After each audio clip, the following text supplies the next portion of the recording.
Buongiorno, ben ritrovati a un nuovo appuntamento con l'informazione di Telefriuli. I ministri Speranza e Gelmini stanno tentando di convincere le regioni dove l'RT è di poco inferiore a 1 di accettare il passaggio in zona arancione. Nessuna richiesta è arrivata a Fedriga, ennesimo indizio che il Friuli Venezia Giulia dovrebbe restare in giallo. Tuttavia la stampa nazionale continua a considerare la nostra tra le regioni in bilico tra il giallo e l'arancione. È atteso per oggi il verdetto della cabina di regia nazionale, cui seguirà l'ordinanza del Ministro della Salute sul colore delle regioni. Lo stesso Roberto Speranza, assieme alla collega agli affari regionali Maria Stella Gelmini, sarebbe in pressing sulle regioni che hanno un RT di poco sotto 1 per convincerle ad accettare il passaggio in arancione. Al momento nessuna richiesta in tal senso è arrivata nei palazzi di Piazza Unità a Trieste, un buon segno, l'ennesimo indizio che farebbe pensare alla permanenza del Friuli Venezia Giulia in zona gialla. La task force sanitaria regionale, che ha analizzato i dati del report inviato dall'Istituto Superiore di Sanità, ritiene che non ci siano le condizioni per un passaggio in arancione, concetto ribadito dal presidente Massimiliano Fedriga e dal vice Riccardo Riccardi, che ieri ha affermato: a meno che non si cambi qualche parametro di definizione nella classificazione, non ci sono motivazioni per cui con questi numeri la regione dovrebbe andare in una zona diversa da quella gialla.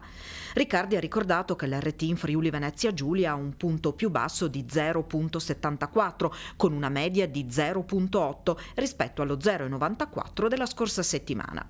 Tuttavia, ancora oggi la stampa nazionale indica il Friuli Venezia Giulia tra le regioni in bilico tra il giallo e l'arancione, assieme a Lombardia, Lazio, Piemonte, Marche, Campania ed Emilia Romagna. L'Abruzzo sembra vicino al passaggio dall'arancione al rosso, mentre per la Valle d'Aosta ci sarebbero le condizioni per diventare bianca, e sarebbe il primo caso. I governatori delle regioni in bilico difendono il giallo pur nella consapevolezza che non ci sono le condizioni per abbassare la guardia.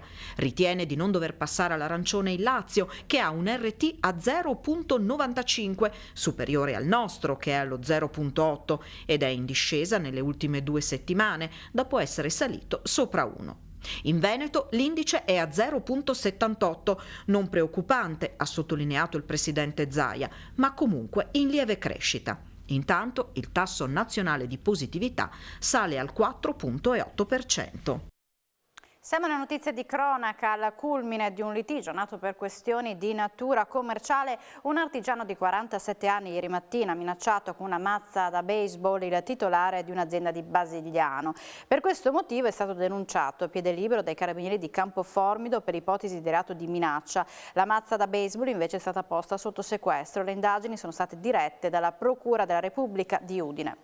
Frontale all'alba tra una moto e un'auto a Trieste, ferito il Centauro, è successo alle 7:30 di questa mattina in strada per Basovizza. Si sono scontrati una moto Yamaha e una vettura Hyundai Tucson. Per causa in corso di accertamento da parte degli agenti della polizia locale intervenuti per rilievi per la viabilità. Ad avere la peggio nell'impatto è stato il Centauro, soccorso dal personale medico di un'ambulanza inviata sul posto dalla centrale SORES di Palmanova, poi la corsa in ospedale.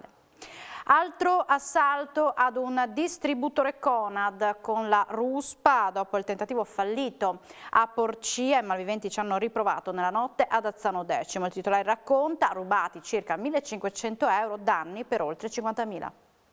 La banda della ruspa colpisce ancora. Dopo l'assalto, martedì notte, al distributore Conad di Porcia, non andato a buon fine grazie all'intervento di una pattuglia della polizia, i malviventi ci hanno riprovato la scorsa notte nell'impianto della stessa catena di Azzano X. Stavolta, a differenza di 2 notti fa, il colpo è andato a buon fine, stesso modus operandi. Sono andati a prelevare un Caterpillar in un'azienda qui vicino e con questo sono entrati nell'area del distributore e hanno divelto le 3 colonnine dei pagamenti per il self-service, sia bancomat che carte di credito che contante. Le hanno praticamente sradicate da terra e poi probabilmente le hanno caricate su un camioncino. All'arrivo dei carabinieri sul posto di loro non c'era più traccia, ingenti i danni ben superiori al denaro rubato. Stimiamo che all'interno delle colonnine ci fossero al massimo 1.500 euro di contante, non di più. Il danno è ingente perché queste sono attrezzature molto costose, probabilmente parliamo di 50-60 mila euro di danni. Molto probabilmente si tratta della stessa banda che ha colpito a Porcia, visto che dopo il colpo fallito i ladri erano riusciti a scappare, prima a piedi, poi su un'auto rubata e di nuovo a piedi dopo essere stati fermati dai carabinieri a San Vito al Tagliamento. Nel caso di Azzano sono spariti con la refurtiva. Polizia e carabinieri stanno indagando per cercare di rintracciare i componenti della banda. Ieri sera, dopo il terzo giorno, le squadre del soccorso alpino e speleologico, stazioni di Fornia Voltri e Moggio hanno sospeso fino a eventuale ulteriore chiamata alle ricerche di David Concina, il 48enne disperso ad Amaro in collaborazione con i vigili del fuoco che le coordinano. 20 tecnici soccorritori hanno partecipato alle battute sistematiche sul terreno extraurbano, impervio nell'area compresa tra il ponte sul fiume Fella e il viadotto dell'autostrada sul fiume Tagliamento, e sul greto di quest'ultimo che il cane molecolare ha indicato le ultime tracce dell'uomo, mentre continueranno le ricerche da parte dei vigili del fuoco e del personale della scuola alpina, della Guardia di Finanza. Saranno in particolar modo vagliate e verificate dalla polizia le varie segnalazioni di avvistamento dell'uomo provenienti da diverse località dei dintorni. Ha maltrattato la sua famiglia per 6 lunghi anni. Per questo motivo un cittadino albanese di 33 anni, residente a Udine, è stato condotto alla casa circondariale di Udine dai militari dell'Arma, che hanno dato esecuzione ieri a un ordine di carcerazione emesso dalla procura di Cremona. L'uomo, condannato dal tribunale lombardo, dovrà scontare una pena di 5 anni di reclusione. E una donna di 65 anni di Cividale è stata trovata senza vita nella sua abitazione nella prima serata di ieri, intorno alle 21. A trovarla esanime è stata la sorella, che ha chiamato aiuto insieme al marito della deceduta. Inutili i soccorsi a stroncare la sua vita, un malore che non le ha permesso di chiedere aiuto.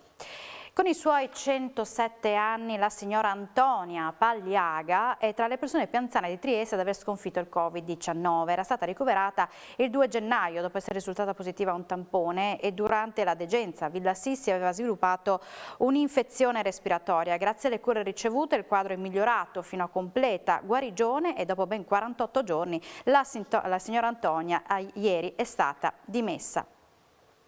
A marzo riceveranno i ristori anche i 500 maestri di sci attivi in Friuli Venezia Giulia, una categoria che fino ad ora non ha ricevuto alcun sostegno. Lo ha annunciato questa mattina l'assessore alle attività produttive e al turismo Sergio Emidio Bini nel corso della conferenza stampa di presentazione della tappa di Coppa Europa di discesa libera maschile organizzata dall'Unione Sportiva Camporosso sulla pista Canin di Sela Nevea dal 22 al 25 febbraio. Con gli ultimi provvedimenti abbiamo messo a disposizione per gli investimenti oltre 60 milioni di euro per sviluppare i poli sciistici del Friuli Venezia Giulia e per organizzare importanti eventi internazionali come la Coppa Europa, che danno grande visibilità alla nostra regione, ha fatto sapere Bini.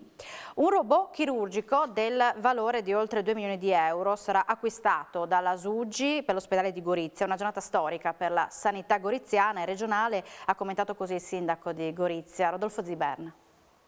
Un balzo in avanti per la chirurgia goriziana. Questo rappresenta, nelle parole del sindaco di Gorizia, Rodolfo Ziberna, il futuro arrivo di un robot chirurgico da oltre 2 milioni di euro, il cui acquisto è stato inserito nel piano degli investimenti dell'azienda sanitaria universitaria Giuliano Isontina e che sarà consegnato al polo ospedaliero di Gorizia. La notizia è stata confermata dal vicepresidente regionale con delega alla sanità Riccardo Riccardi, che ha presentato la nuova attrezzatura insieme al direttore della SUGI Antonio Poggiane e ai primari di urologia e chirurgia dell'ospedale di Gorizia. Forniremo un grande servizio non soltanto ai nostri cittadini ma ai cittadini di tutto il Friuli Venezia Giulia e saremo fortemente attrattivi anche nei confronti dei pazienti e dei cittadini che arriveranno dalle altre regioni. Questo robot andrà a supportare fortemente queste eccellenze, mi riferisco perciò a urologia ma anche a chirurgia generale, bariatrica in particolare, senologia che è un'altra grande nostra eccellenza. Basta quei professionisti che, consentitemi di chiamare professionisti tra virgolette, quelle persone che prima sostenevano quando a Gorizia con orgoglio abbiamo istituito un reparto Covid che dicevano a Gorizia non tornerà più tutto come prima. Non è vero, a Gorizia è tornato come prima, ma non soltanto come prima, ma più di prima. Nonostante la tragedia che c'è, nonostante le immense difficoltà finanziarie, la Regione continua a investire sul nostro territorio. È fondamentale per le donne anche in tempo di Covid aderire agli screening mammografici per prevenire tumori al seno. Oltre 1400 regioni nell'ultimo anno. Questo è uno dei messaggi emersi dal Focus sul carcinoma mammario, appuntamento virtuale organizzato dal CRO di Aviano. L'assistenza alle pazienti con carcinoma mammario in Friuli Venezia Giulia è stata garantita negli ultimi 12 mesi nonostante la pandemia da Covid-19, senza significative interruzioni sia in ambito diagnostico che terapeutico per le oltre 16.000 donne che in regione vivono con una diagnosi di cancro al seno. È quanto emerso oggi durante la giornata di apertura del convegno nazionale Focus sul carcinoma mammario. L'evento è diventato un appuntamento fisso, riunendo in terra friulana i maggiori esperti nazionali e internazionali sulla malattia. L'edizione 2021 si svolge interamente in modalità virtuale e vede una platea di oltre 500 partecipanti da tutta la penisola. Attualmente in Italia il carcinoma mammario risulta essere la patologia oncologica più frequente e solo in Friuli Venezia Giulia si sono contati oltre 1.400 nuovi casi. Sono dati in costante aumento, spiega il professor Fabio Puglisi, direttore del Dipartimento di Oncologia Medica del CRO e responsabile scientifico del convegno, con evidenti implicazioni per l'intero sistema sanitario nazionale che quest'anno ha dovuto confrontarsi con le molte emergenze indotte dalla diffusione del coronavirus. Questo approccio è stato accolto dalla Regione, va avanti Puglisi, e fin dallo scorso marzo i centri oncologici sono stati preservati e gestiti come strutture Covid-free. La preoccupazione per il futuro, però, come spiegato dal dottor Samuele Massarut, direttore dell'oncologia chirurgica senologica del CRO, è legata al calo dell'adesione ai programmi di screening. Rischiamo, dice il medico, nei prossimi mesi di dover operare donne con tumori mammari in stadio più avanzato. Auspichiamo quindi di rafforzare le attività della rete oncologica regionale per poter affrontare al meglio le sfide che ci attendono, conclude. Al Focus sul carcinoma mammario, per 2 giorni gli specialisti faranno il quadro anche sulle ultime novità messe a punto dalla ricerca scientifica. Siamo in chiusura con il nostro telegiornale, subito dopo la pubblicità appuntamento con A voi la linea. Grazie per l'attenzione e buona giornata.